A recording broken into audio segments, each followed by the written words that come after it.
পতিত পরাজিত পলাতক স্বৈরাচার মুক্ত বাংলাদেশে অন্তর্বর্তীকালীন সরকার যখন জনগণের ভোটাধিকার প্রতিষ্ঠার পথে এগিয়ে যাচ্ছে, তখন গভীর ষড়যন্ত্রের বীজ বুনতে শুরু করেছে কুচক্রী মহল নানা অপতথ্য প্রচার করে।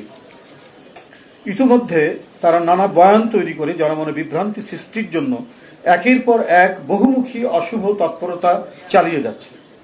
যারা মিথ্যাচার করে বিএনপিকে নানা তকমা লাগানোর অপচেষ্টা করছে, তারাই কিছু গণমাধ্যমকে ব্যবহার করে বিএনপির নামে অসত্য সংবাদ পরিবেশন করছে বা করানো হচ্ছে। জনগণ অবলোকন করছে যে গণহত্যাকারী নিষিদ্ধ সংগঠন ফ্যাসিস্ট আওয়ামী লীগকে পুনর্বাসন করার গোপন মিশনে নেমেছে একটি চক্র। বিনিময়ে তারা পতিতদের সহযোগিতা নিয়ে রাজনৈতিক উদ্দেশ্য হাসিল করার স্বপ্নে বিভোর। সাংবাদিক বন্ধুগণ, আমরা উদ্বেগের সাথে লক্ষ্য করছি যে সম্প্রতি কিছু পত্রপত্রিকা, গণমাধ্যম এবং সোশ্যাল মিডিয়ায় বিএনপির মনোনয়নের কথিত তালিকা নাম ধাম প্রকাশ করে দলের নেতাকর্মীদের মধ্যে বিভ্রান্তি, অসন্তোষ এবং বিশৃঙ্খলা উস্কে দেওয়ার ষড়যন্ত্র করছে। অনুমিত হচ্ছে বিএনপিতে বিভেদ বিসম্বাদ সৃজনের অশুভ অভিপ্রায় নিয়ে কতিপয় মিডিয়া যথেচ্ছভাবে মিথ্যা অপপ্রচার প্রোপাগান্ডায় লিপ্ত হয়েছে। আমরা স্পষ্ট করে বলতে চাই, বাংলাদেশ জাতীয়তাবাদী দল বিএনপি আসন্ন জাতীয় সংসদ নির্বাচনের জন্য সর্বাত্মক প্রস্তুতি গ্রহণ করেছে। উপযুক্ত সময়ে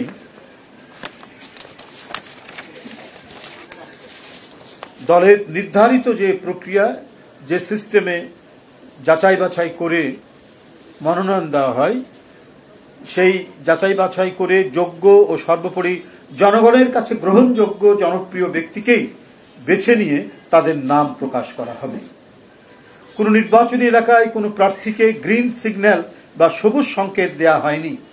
প্রত্যাশীদের মধ্যে দলীয় নানা কার্যক্রমে যার পারফরমেন্স ভালো তাকেই প্রার্থী হিসাবে মনোনীত করা হবে। বিএনপির মনোনয়ন দেওয়া হয় তার নিজস্ব গঠনতান্ত্রিক উপায়ে, কোনো সবুজ সংকেতের মাধ্যমে নয়। জাতীয় সংসদ নির্বাচনের কিংবা যে কোনো নির্বাচনে দলের প্রার্থী মনোনয়নের দায়িত্ব পার্লামেন্টারি বোর্ড পালন করে এবং এ ব্যাপারে বোর্ডের সিদ্ধান্ত চূড়ান্ত বলে গণ্য হয়। আমাদের পার্লামেন্টারি বোর্ড, আপনারা জানেন যে স্ট্যান্ডিং কমিটি যেটা, সেটাই পার্লামেন্টারি বোর্ড, সভাপতিত্ব করেন চেয়ারম্যান। সুতরাং তফসিল ঘোষণার পরেই দলের ভারপ্রাপ্ত চেয়ারম্যান তথা বিএনপির কেন্দ্র থেকে ঘোষণা ব্যতীত এখন পত্রপত্রিকায় প্রকাশিত কোনো মনগড়া সংবাদে বিভ্রান্ত না হওয়ার জন্য সারা দেশের নেতাকর্মীদের প্রতি আহ্বান জানাচ্ছি।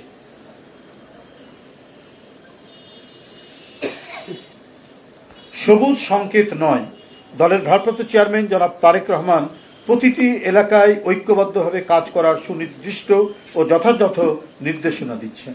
তিনি ভার্চুয়ালি যে সমস্ত এলাকায় কথা বলছেন, সেখানেও তার বক্তব্যে তিনি এই কথাটি বলছেন, বা ঢাকায় এসে যারা কথা বলছেন, যারা মনোনয়ন প্রত্যাশী হতে চান বা দলের নেতাকর্মী যারা আছেন, বিভিন্ন পদে যারা দায়িত্ব পালন করছেন, তাদের প্রত্যেকেই তিনি এই নির্দেশনা দিয়েছেন, আপনারা সবাই ঐক্যবদ্ধ থেকে কাজ করবেন। দল যাকে মনোনয়ন দিবে তার জন্য সকলে আপনারা কাজ করবেন। কিন্তু এখনই কোনো মনোনয়ন দিয়ে দেওয়া হয়নি, যেটা আমরা বিভিন্ন পত্রপত্রিকায় দেখতে পাচ্ছি। তালিকা ঘোষণা করা হয়েছে, এই সম্ভাব্য হতে পারেন এই ধরনের বিষয়গুলো আমরা দেখছি, যার কারণে আপনাদেরকে এটা পরিষ্কার করে দেওয়া। তিনি তাগিদ দিচ্ছেন, অর্থাৎ ভারপ্রাপ্ত চেয়ারম্যান, বিএনপির নেতাকর্মীদের নিজেদের মধ্যে ঐক্যবদ্ধ থাকতে হবে। তিনি বলেছেন, আমাদের ইস্পাত কঠিন ঐক্য ধরে রাখতে হবে, আমাদের প্রত্যেককে গণসম্পৃক্ত কাজে সংশ্লিষ্ট থাকতে হবে। জনগণ বিরক্ত হয় এমন কোনো কাজে দলের নেতাকর্মীরা কখনোই লিপ্ত থাকবে না, জড়িত থাকবে না। তাহলে অবশ্যই জনগণের রায় ধানের শীষের পক্ষেই আসবে।